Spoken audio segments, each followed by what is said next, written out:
everyone, Eve from Tall's Tales. We're going to be doing a dirt or mud makeup tutorial today. For those of you who are uncomfortable with foundation, I will be doing half of my face with coverage and half without, so, we'll keep it clean to get dirty. First step, if you are comfortable with foundation, I'm going to be using a Photo Ready primer and Revlon BB cream. We're going to start that now.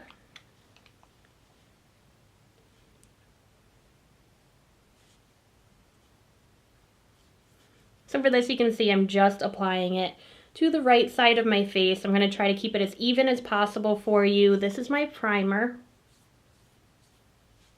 And that you would just smooth in however you're comfortable and normally do it. I like my fingers. I think it gets a more overall feel.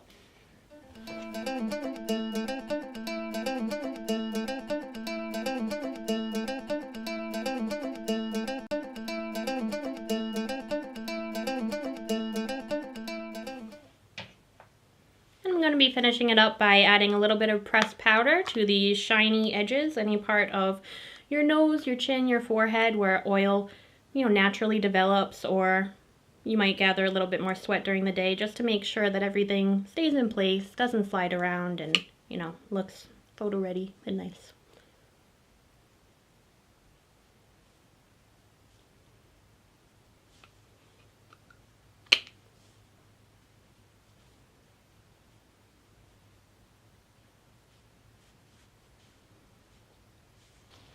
Okay, so now that we have half foundation, that's going to be this side. You can see some of my birthmarks, any blemishes that I had on earlier are, faded, not as noticeable. This is going to be the side with makeup on. If you're comfortable wearing makeup, I suggest that you do this just so that the dirt makeup that we do will stick on better. But if you're uncomfortable with makeup or can't afford it, any reason, this side of my face is going to be the clean side. I'm going to try and apply the dirt makeup as evenly as possible so you can get an idea of which look will be best for you.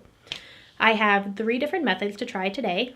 One is going to be a brush method. For this, you're just going to need your mud or a chocolate colored eyeshadow and a brush. This is the color powder I'm using today.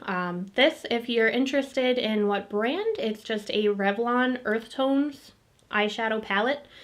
I would go for, whatever goes best with your tone. If you're a little bit darker, you might want to go for a bit more of like an orangey dirt. It'll show up and highlight some of your features better. If you're more pale, a, sandy color could show up on your face just as well. I'm more of a light medium, so I just went for, dirt brown. But this is what I'm going to be using. I have a blush brush. I have one with a little bit of an angle so I can come at it and do some lines as well as like some bigger movements. It'll give me a variety when I'm spreading dirt on my face. Okay, so we're just going to put a little bit. I'm just going to get it in there. Blush brushes tend to hold a lot of powder. That'll be good for this, so I wouldn't worry too much if you're putting a lot in. All right, I'm going to try and hit the spots that typically get dirty on your face. I'm going to go more for your forehead, your cheeks, and maybe like in the creases of your nose. And just as a reminder, this side does have makeup on my face already. You might see that the dirt sticks a little better. It's harder to move around, so you want to be a bit more precise. This side is an open canvas. Do what you want. It'll be easier to wipe off. All right, so here we go. So I'm using a feathering here. It's just like kind of lightly tapping your face. It'll give you some mixtures of tones and darkness. Some spots where you hit lightly will come up light. Other spots where you hit multiple times or harder will come up dark. Here it looks really good. I've hit that multiple times, whereas like other places over here has come up pretty light. And this will be what it looks like on the side without foundation. See already it's coming out a bit lighter. I'm using the same movements, but it's not sticking to your face as well because there's nothing for it to cling to except for your natural oils. It's not a bad thing, but you might have to work at it for a little bit longer. So I've added a little bit more to both sides. When you do this on your own face, you're going to be a bit more sporadic, make the dirt look natural. I only did it evenly on both sides so that, again, you could get an idea of with foundation, without foundation. So you can see, as I said, the without foundation, it looks a bit lighter. It's not as many layers because you're not moving makeup around on your face. With foundation, it's easier to have a few more layers. But this is what it would look like side by side. Okay? The next method we have is going to be with a sponge and a very little bit of water. You don't want it so that the sponge is dripping. You just want, you know, just dab lightly. I go for the sides if you're more comfortable putting your finger into the middle of the sponge so it kind of curves around. That's for you. I like the edges because you can, you know, move back and forth. It looks more natural to me. So we're just going to do a light dip. See, it's not dripping or anything. Nothing's coming out when I squeeze it. It's just moist. We're going back to the same palette. I still have my Dirt Brown. We're going to take moist, whatever end that you used. I'm going to use the bigger side. We're just going to, you know, push it in a little bit, almost making your palette wet. Get it on there pretty heavy. You can see that it looks darker on the sponge because you're adding water to it. You're bringing out some of the highlights and tones. All right, so for this, instead of dabbing, we're going to be going back and forth. All right, let's see.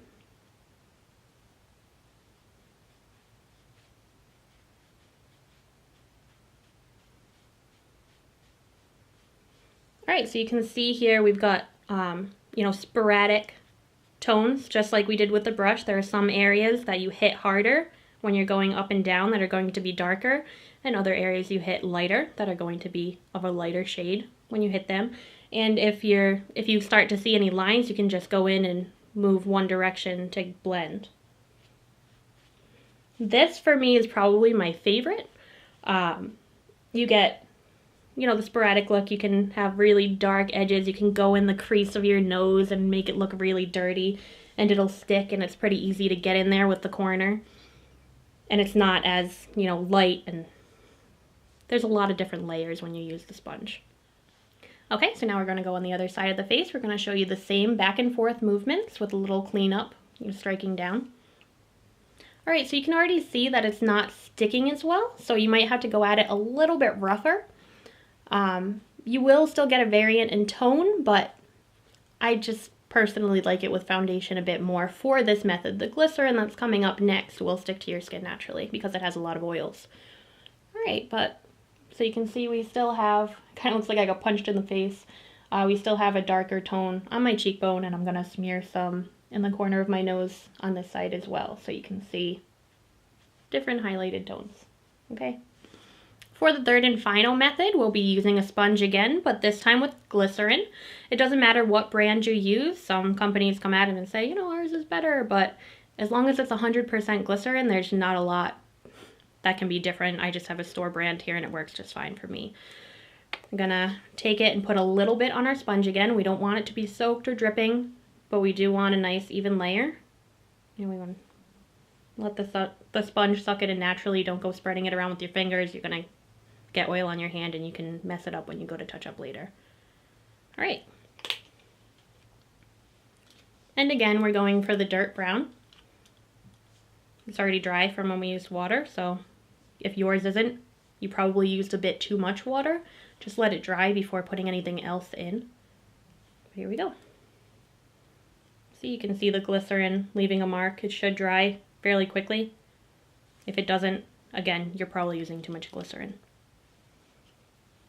We're going to be using the same side-to-side method. You know, how rough or gentle is up to you, your skin, your sensitivity, and how much makeup you have on your sponge if you're getting a good variant of tones. I'm going to go for the chin this time. I'm running out of face. So you can already see this is pretty easy to spread along your skin and to, you know, wipe up and move because it has so much oil in it. It does leave a bit of a darker tone. And go pick up some more. It does leave the sponge easily as well, so you might need to keep applying, whereas the water it usually, you know, sticks to the sponge for each area.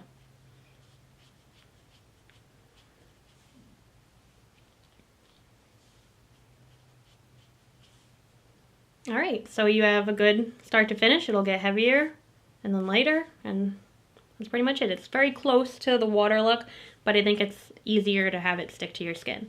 So when we go to the other side of my face now, just reapplying some glycerin and some eyeshadow now. This might stick to my face a bit easier.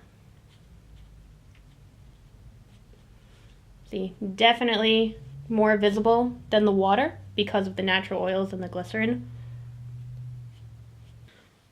Okay, so again, I'm E. This was my dirt makeup tutorial. As you can see, I find that it does stick to foundation better. But if you are not comfortable wearing makeup on a daily basis, the glycerin method might be for you. Again, this is powder, water, and glycerin. If you have any questions, feel free to comment and I'll get back to you as soon as possible. And check out my website, emtall.com, my Tumblr, tallstales@tumblr.com, or Twitter and Facebook, also at tallstales. I hope to see you again soon.